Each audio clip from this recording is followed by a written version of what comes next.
p19 antimatter. 5 hours before she decided to die, as she began walking home, her phone vibrated in her hand. Maybe it was easy. Maybe Labby had told her brother to get in touch. No. Oh, hi, Dorian. An agitated voice. Where were you? She'd totally forgotten. What time is it? I have had a really crap day. I'm so sorry. We waited outside your flat for an hour. I can start do little lessons when I get back. I will be 5 minutes. Too late. He's with his dad now for 3 days. Oh, I'm sorry. She was waterful of double eyes. She was drowning in herself. To be honest, Nora, he's been thinking about giving up altogether. But he's so good. He's really enjoyed it, but he's too busy. Exam made football, something has to give. He has a real talent. I've got him into bloody chopping. Please, a deep sigh. Bye, Nora. Nora imagines the ground opening up, sending her down through the lithosphere and the mental, not stopping until she reaches the inner core, compressed into hard, unfeeling matter. 4 hours before she decided to die, Nora passed her elderly neighbor, Mr. Banerjee. Mr. Banerjee was 84 years old. He was frail, but was slightly more mobile since his hip surgery. It's terrible out, isn't it? Yes, mumbled Nora. He glanced at his flower bed.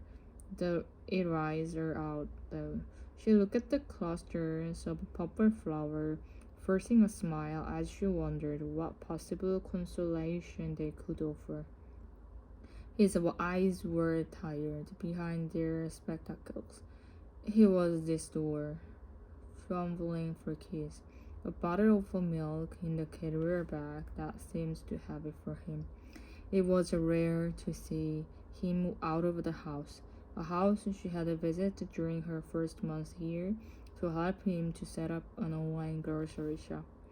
Oh, he said now. I have some good news. I don't need you to collect my pills anymore.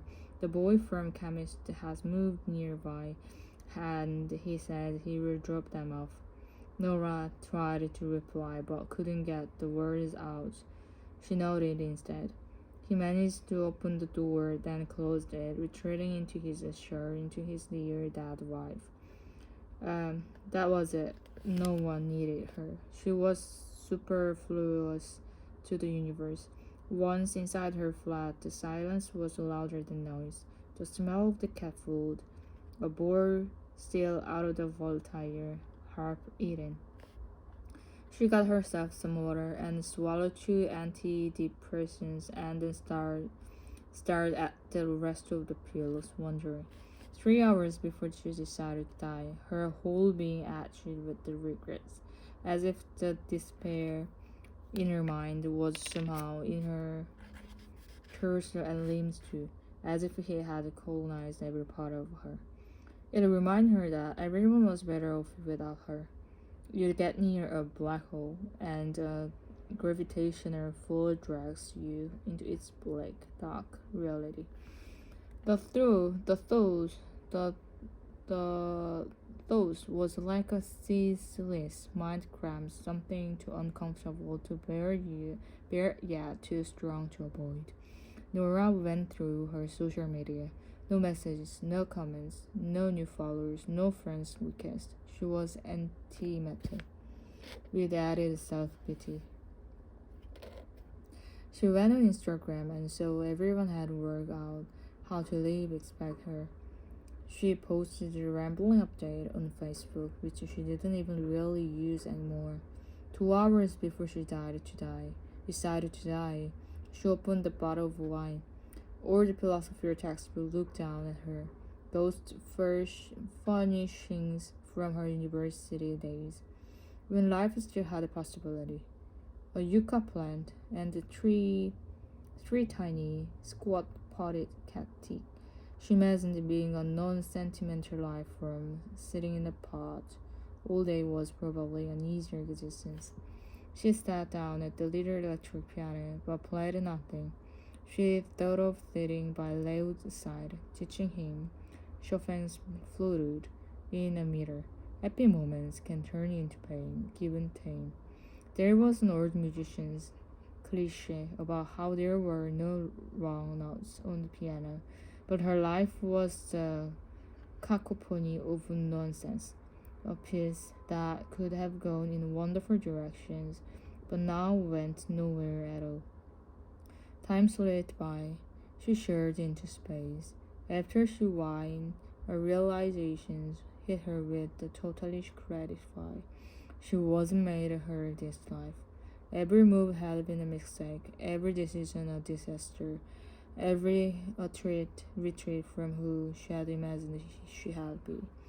Swimmer, musician, philosopher, spouse, travelers, glacialist, happy, loved, nothing. She shouldn't even manage cat owner or 1 hour a week piano tutor or human capable of conversation. The tablets weren't resting. She finished the wine, all of it. I missed you, she said into the air, as if the spirits of every person she had loved were in the room with her. She called her brother and left a voicemail when she didn't pick up. I love you, Joe. I just wanted you to know that. There's nothing you could have done. This is about me. Thank you for being my brother. I love you. Bye. I began to rain again, so she sat there with the blinds open, staring at the drops on the glass. The time was now 22 minutes past 11. She knew only one thing with absolute certainty. She didn't want to risk tomorrow. She stood up. She found a pen and piece of paper. It was, she decided, a very good time to die. Page 23. Dear whoever, I had all the chance to make something of my life, and I believe every one of them. Through my own carelessness and misfortune, the world has retreated from me, and so now it makes perfect sense that I should retreat from the world. If I felt it was possible to say, I would, but I don't, and so I make life worse for people. I have nothing to give.